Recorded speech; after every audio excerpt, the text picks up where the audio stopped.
My name is Ashley, and I'm 26 years old.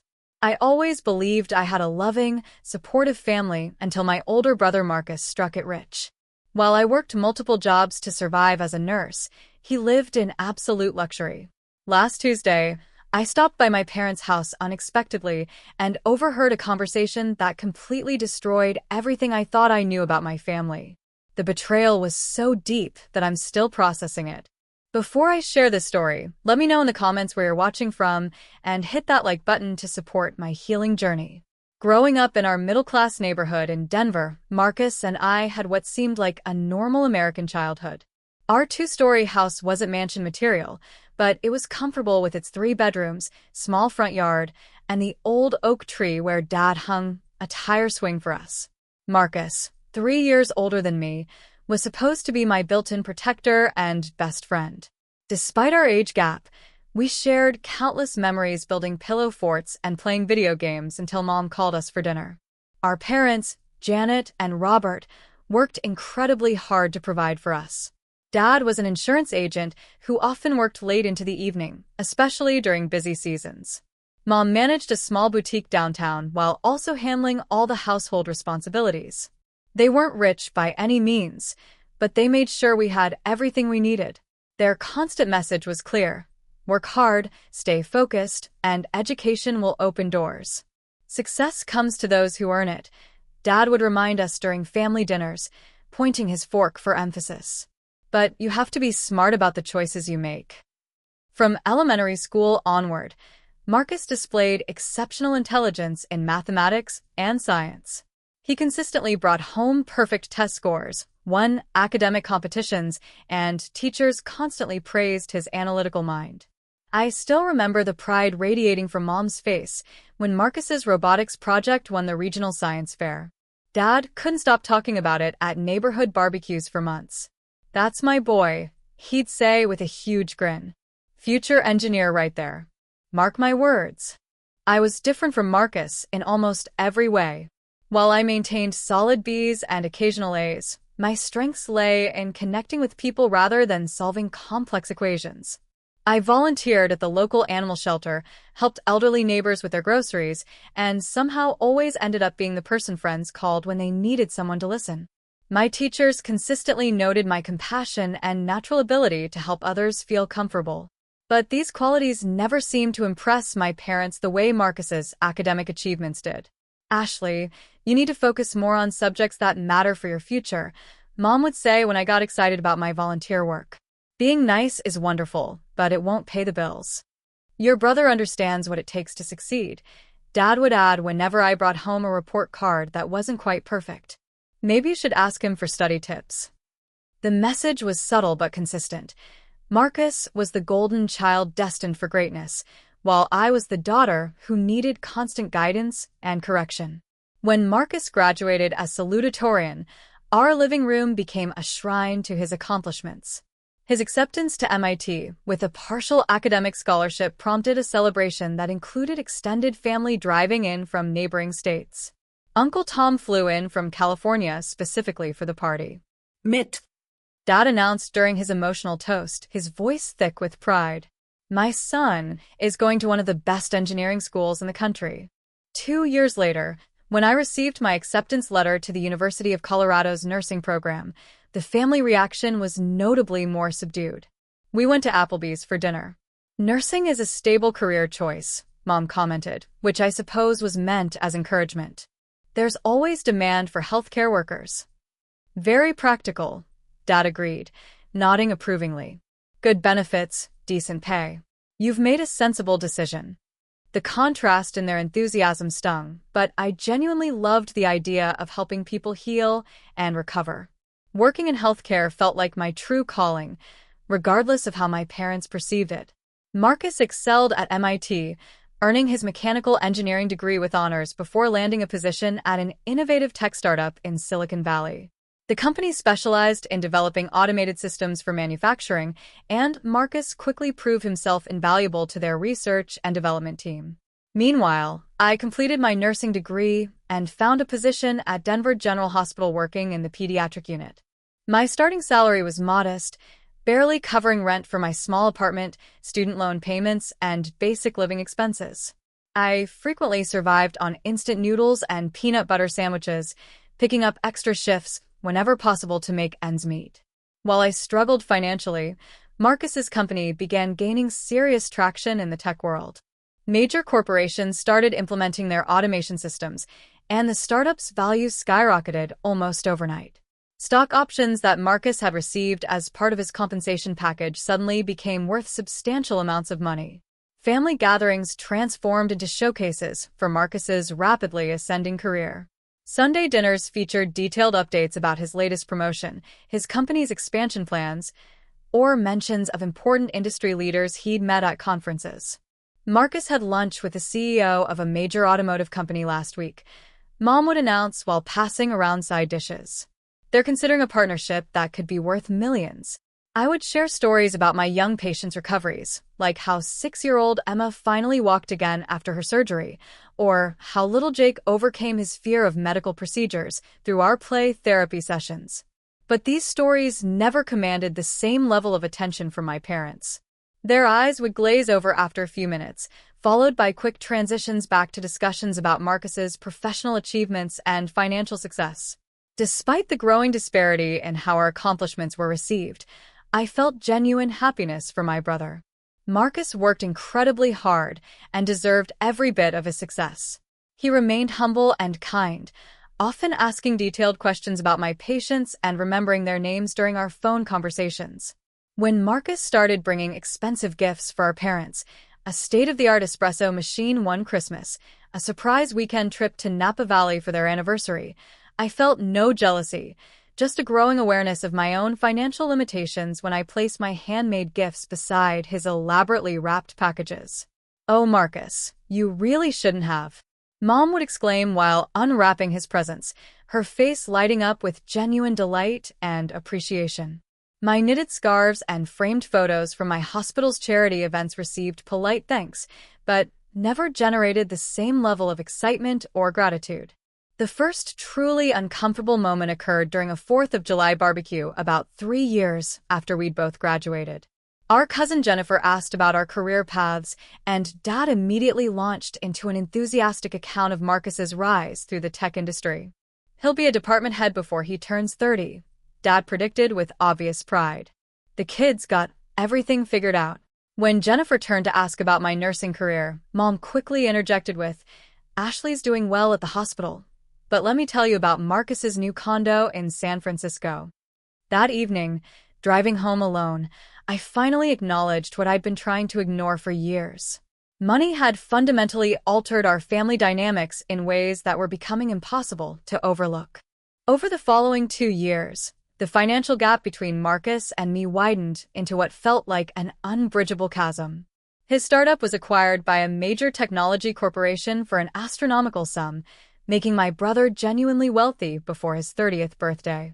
At 29, Marcus purchased a stunning penthouse apartment in downtown San Francisco with panoramic views of the bay. His furniture came from exclusive designers, and his kitchen featured professional-grade appliances that cost more than my annual salary. The silver BMW parked in his designated spot represented 3 years of my income after taxes. Meanwhile, I shared a modest 2-bedroom apartment with my nursing school friend Lisa in a decent but unremarkable neighborhood in Denver. My 8-year-old Toyota ran reliably and got excellent gas mileage, its primary selling points. My furniture consisted of pieces from IKEA, thrift stores, and generous hand-me-downs from relatives updating their homes.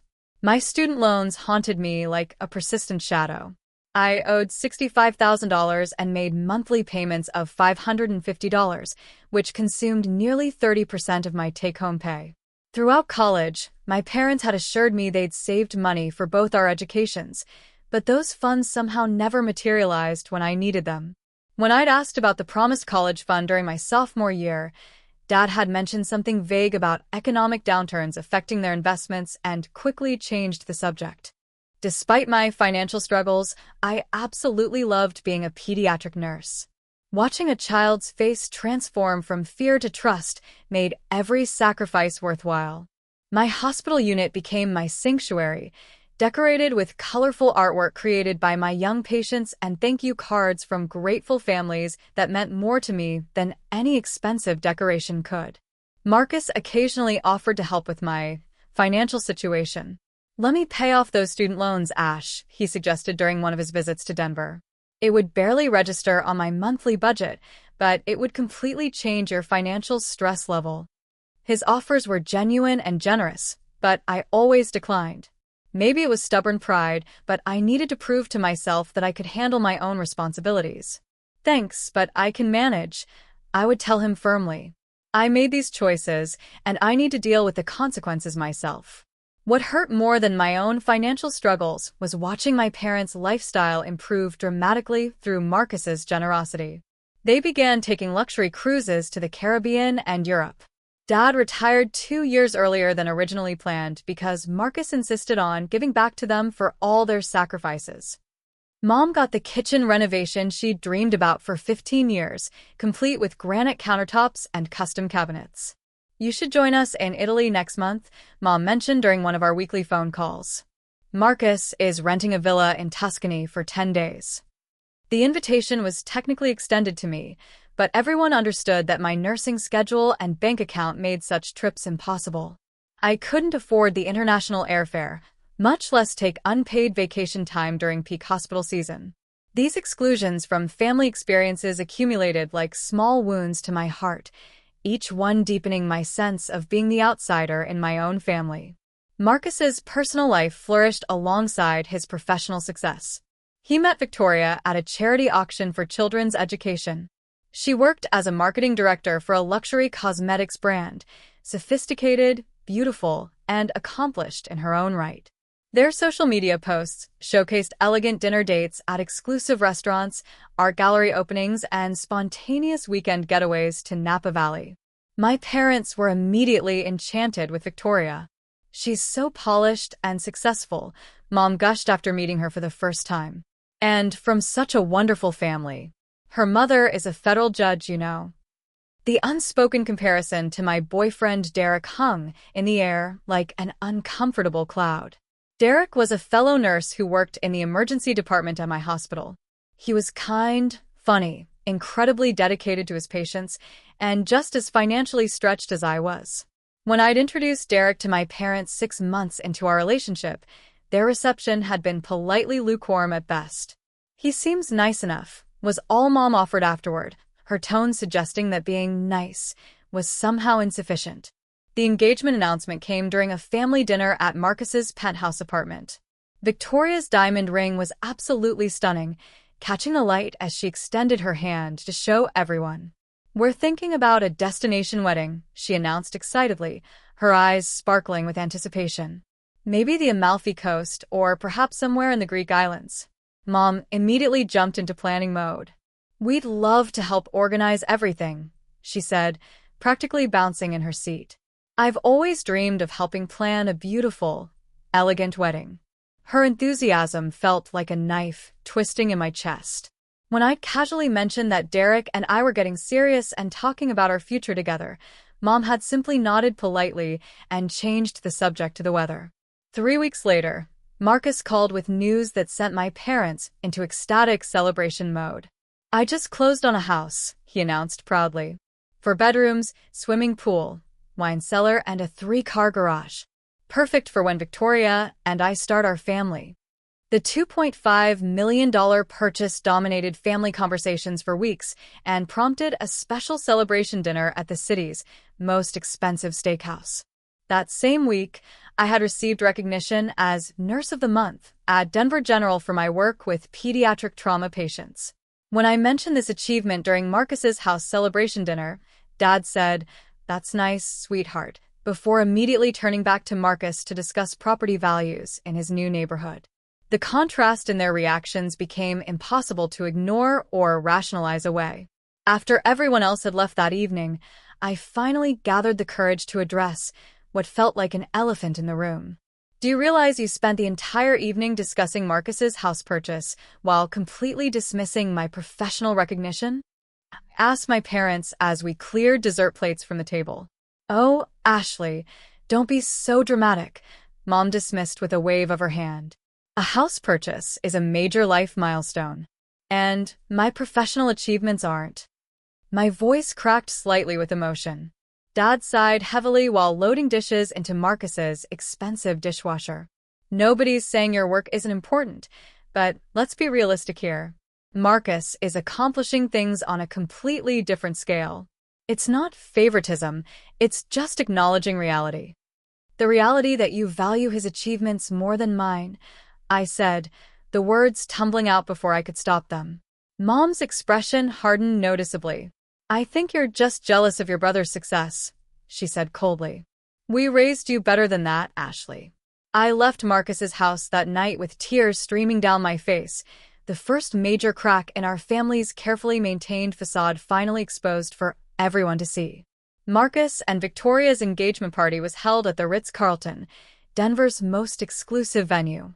Crystal chandeliers hung from ornate ceilings, champagne flowed freely from multiple bars, and servers circulated with trays of gourmet appetizers that I couldn't even pronounce. The guest list included tech executives, local politicians, and several minor celebrities.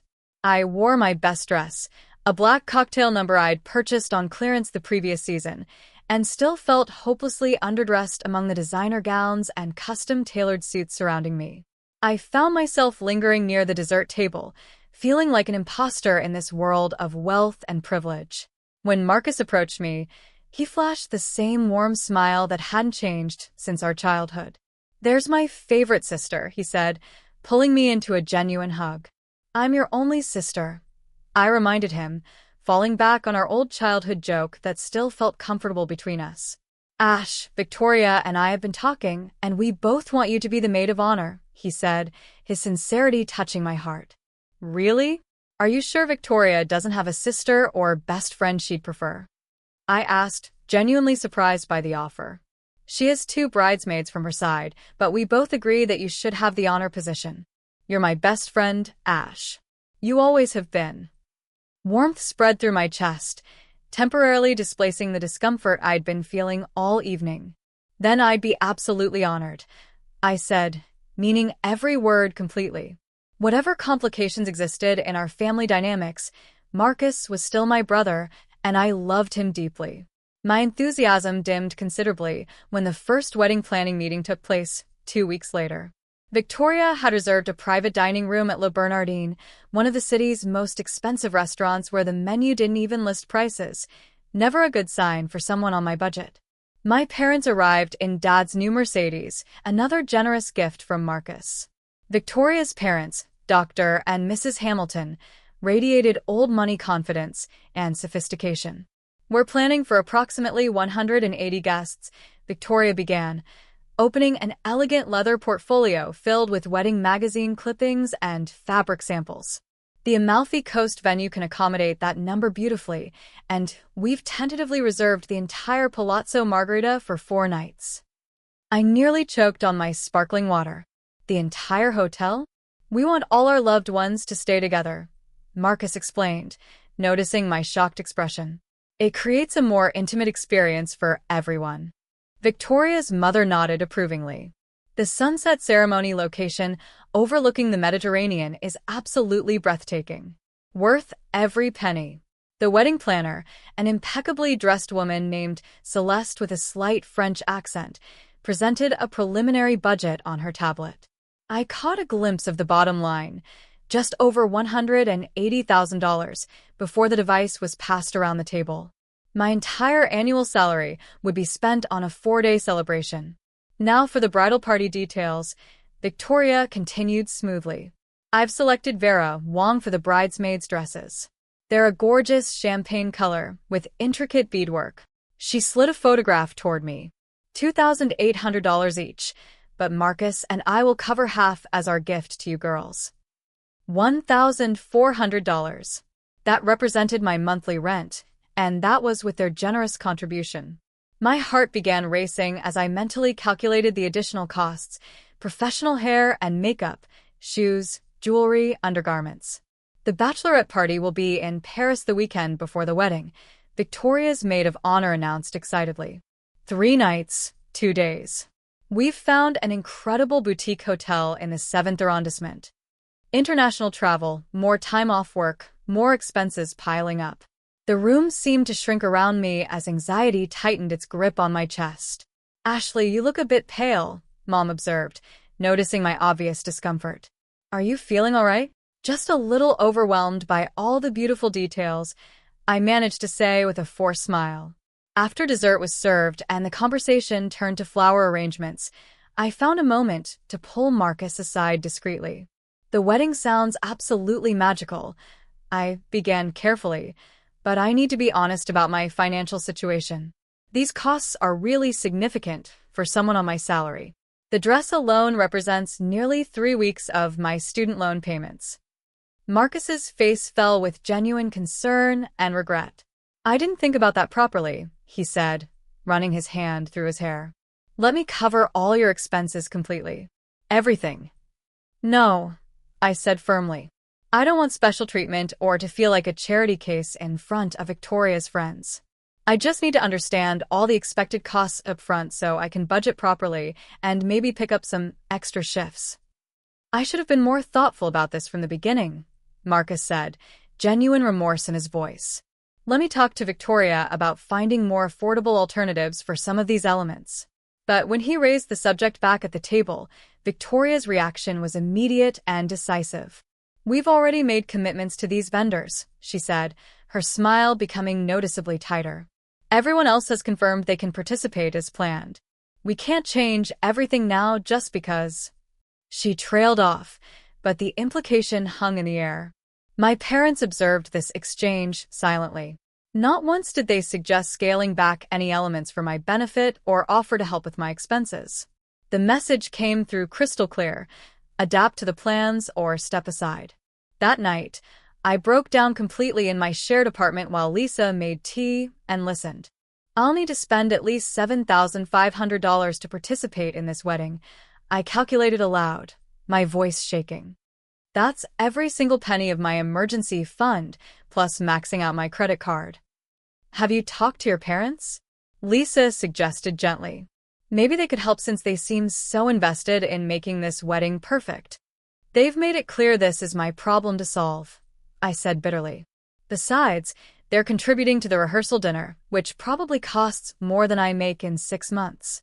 Despite my serious reservations, I committed to finding a way to make it work. I picked up extra shifts on weekends and holidays.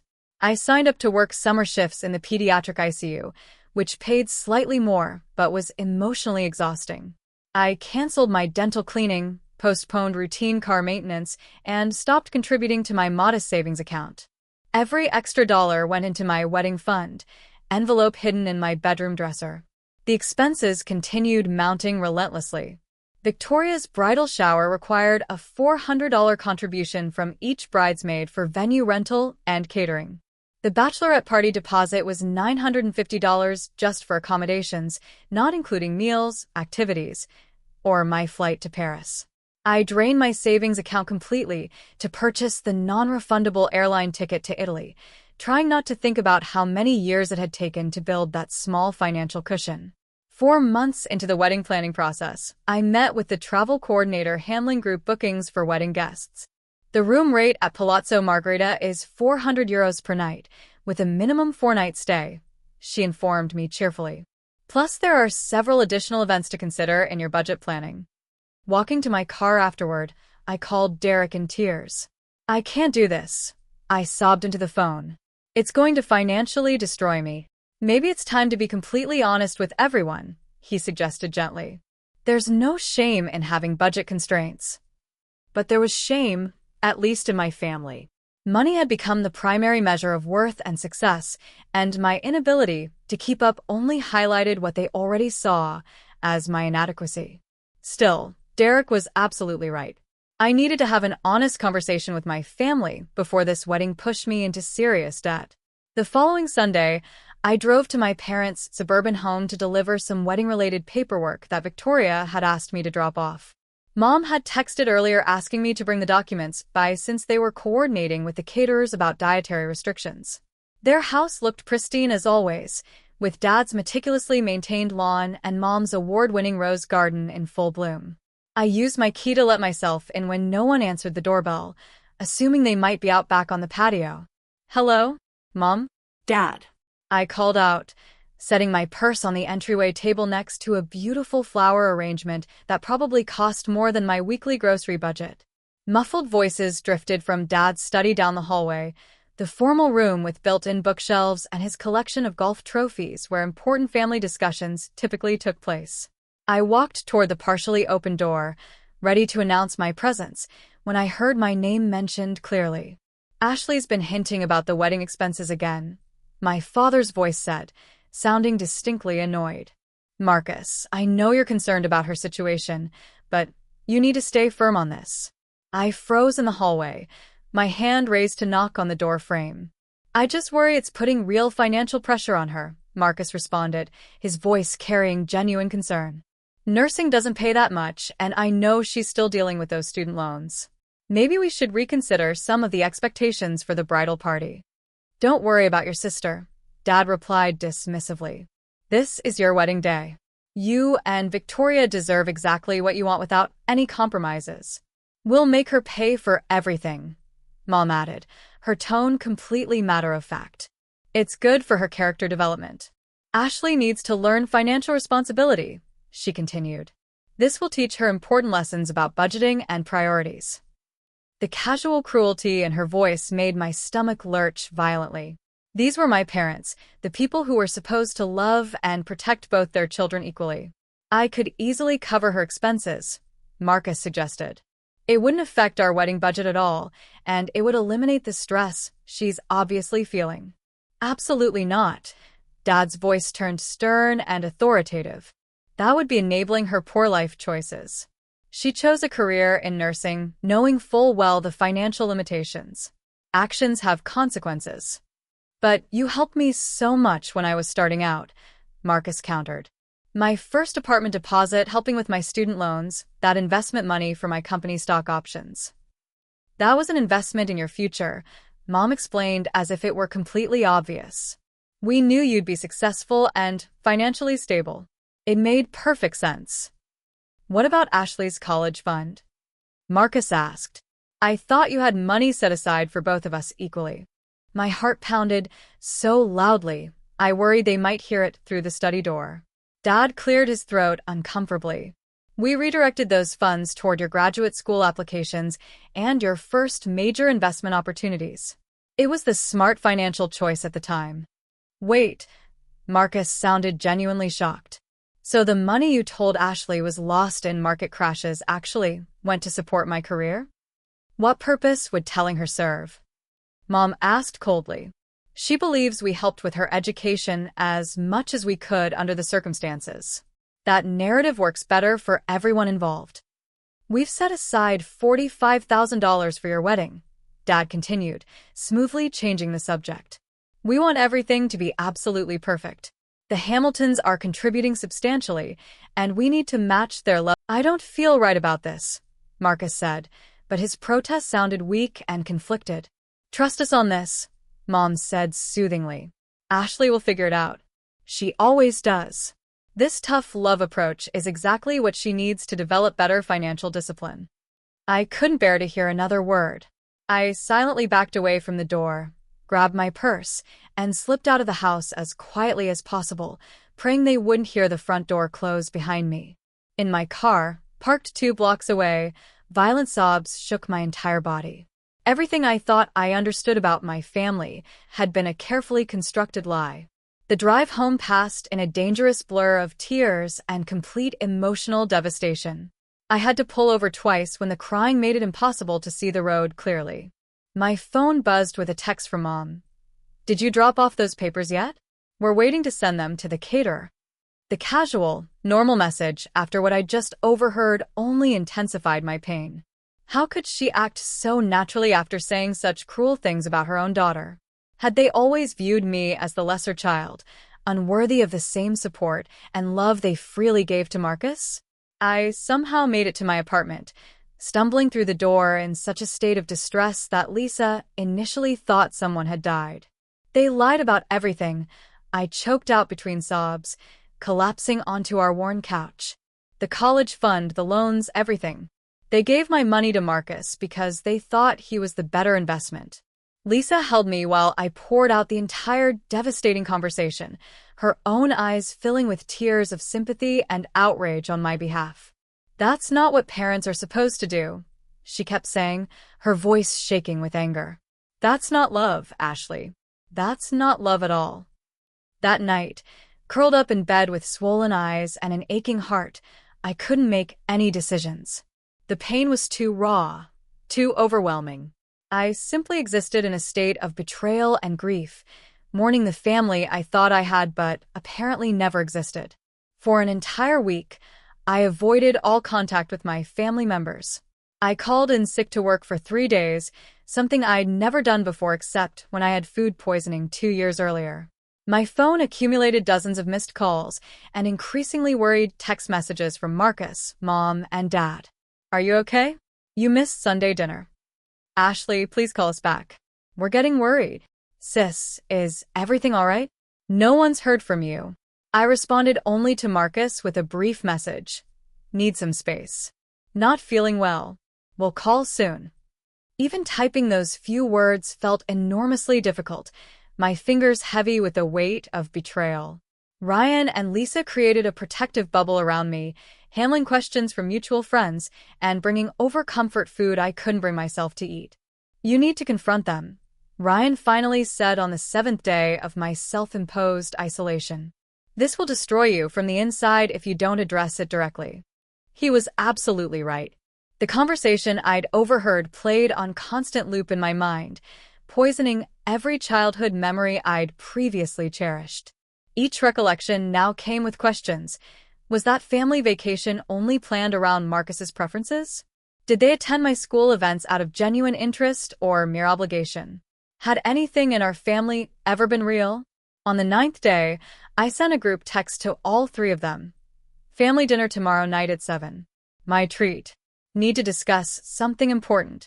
I chose a moderately priced restaurant, not so expensive that it would strain my already tight budget further, but nice enough that a public setting might prevent the conversation from escalating into a screaming match. They arrived together, having apparently driven from my parents' house in Dad's Mercedes.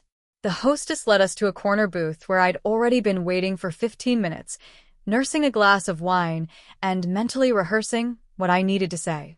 "Ashley, sweetheart, we've been so worried about you." Mom started immediately, reaching across the table for my hand. I pulled back instinctively, the gesture feeling wrong after what I'd heard. "Are you sick?" she continued. "You look like you've lost weight." "I'm not sick," I said flatly. "At least not physically." Dad frowned with concern. "What's this about then? Your text sounded rather ominous."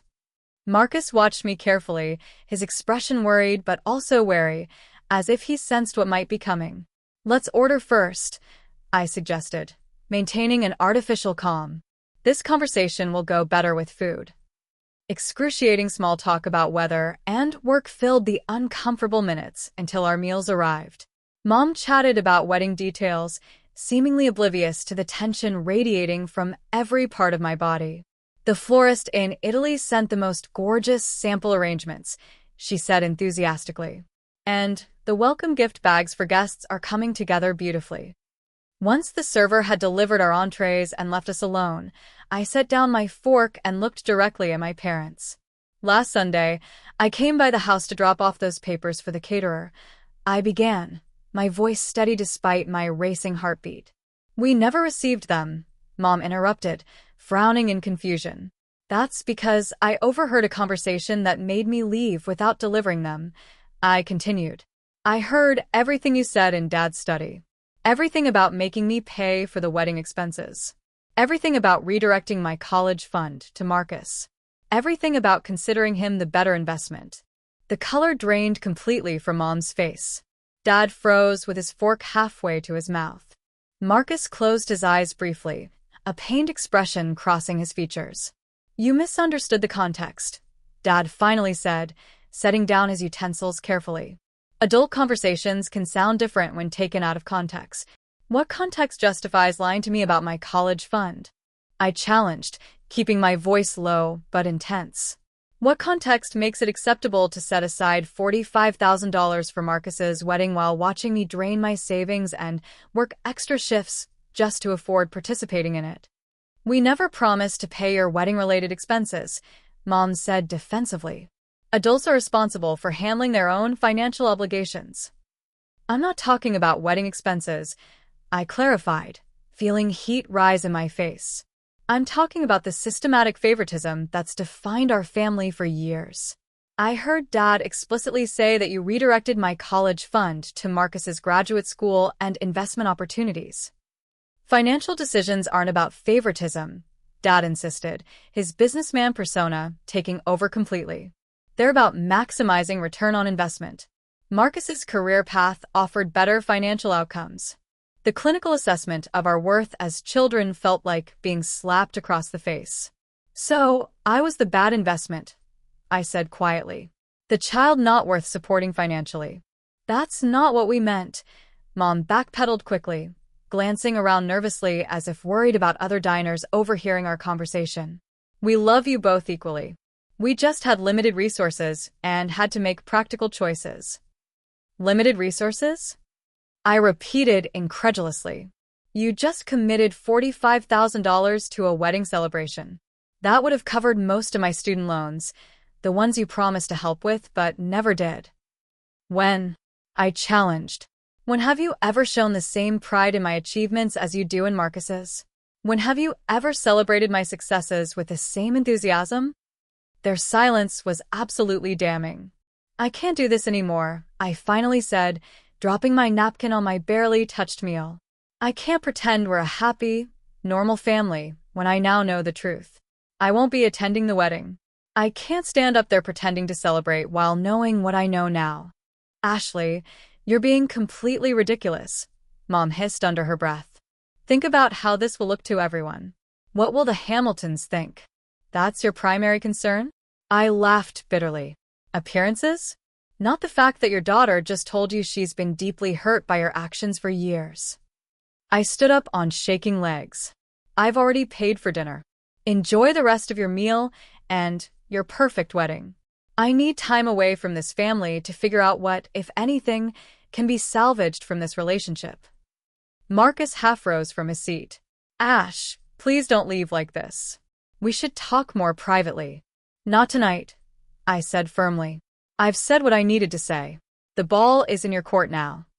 I walked out of the restaurant with as much dignity as I could muster, ignoring Mom's calls to come back and Dad's stern voice, saying I was overreacting dramatically. The following weeks were transformative. I started seeing a therapist named Dr. Patricia Chun who helped me understand that what I'd experienced was classic golden child syndrome, a family dynamic where parents unconsciously favor one child over another based on external achievements. Your worth isn't determined by their approval, Dr. Chun explained during one session. You need to develop self-validation independent of their recognition. 3 weeks after our confrontation, Marcus appeared at my apartment door unannounced. We talked for hours about our childhood, seeing events through new perspectives. He revealed his own struggles with our parents' constant pressure to achieve. I had no idea about the college fund, he said earnestly. I never would have accepted that money if I'd known it came from yours. And I'm sorry for not noticing the pattern sooner. Marcus convinced me to attend the wedding with conditions: minimal contact with our parents, Derek as my support, and all expenses covered by him as restitution rather than charity. It's not a gift, he explained when he handed me a bank statement showing $65,000, enough to pay off my student loans. That money should have been yours from the beginning. I'm simply returning what was rightfully yours. The wedding in Italy was beautiful, but emotionally complex. I maintained distance from my parents while genuinely celebrating Marcus's happiness. For the first time in years, I felt financially secure and emotionally validated. Months later, I agreed to meet my parents for lunch. The conversation was difficult, but Dad finally acknowledged their favoritism had been wrong. We convinced ourselves we were being practical, he admitted, but I can see how our choices communicated something harmful about our love for you. Mom struggled more with acceptance, but expressed regret for my pain. I never wanted you to feel less loved, she said hesitantly. Our relationship remained fragile, requiring careful rebuilding. I maintained firm boundaries about acceptable behavior, calling out old patterns when they emerged. Some Sunday dinners resumed with new ground rules established. Marcus and Victoria made efforts to create more balanced family dynamics, ensuring conversations included my achievements equally. When they announced Victoria's pregnancy, they carefully included me in special moments rather than creating another exclusive sphere. The most meaningful change came when Mom asked to visit my classroom. I realize I've never really seen you teach, she explained. I'd like to understand that part of your life better. Watching her observe my interactions with young patients, seeing genuine appreciation in her eyes for perhaps the first time, felt like a small miracle. You're remarkable with them, she said afterward, something like respect finally in her voice. That afternoon, one of my struggling patients confided, "My parents don't think I'm as smart as my sister. They always help her first." Looking into his worried eyes, I recognized the pain I'd experienced and was able to help him articulate his feelings constructively. Sometimes families develop habits without realizing how they affect everyone, I explained. But when we speak up with honesty and love, we give them the chance to change. My relationship with my parents will never be perfect. Some wounds cut too deep for complete healing. But we've established a more honest foundation based on reality rather than pretense.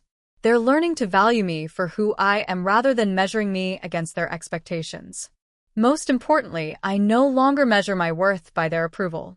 The painful revelations forced me to develop stronger self-validation and recognize my value independent of external metrics like income or status. Sometimes the most devastating discoveries become doorways to greater authenticity. Hearing those cruel words about making me pay for everything ultimately freed me from illusions that had limited my self-perception for years. Have you ever discovered painful truths about family dynamics? How did you handle establishing boundaries while maintaining relationships?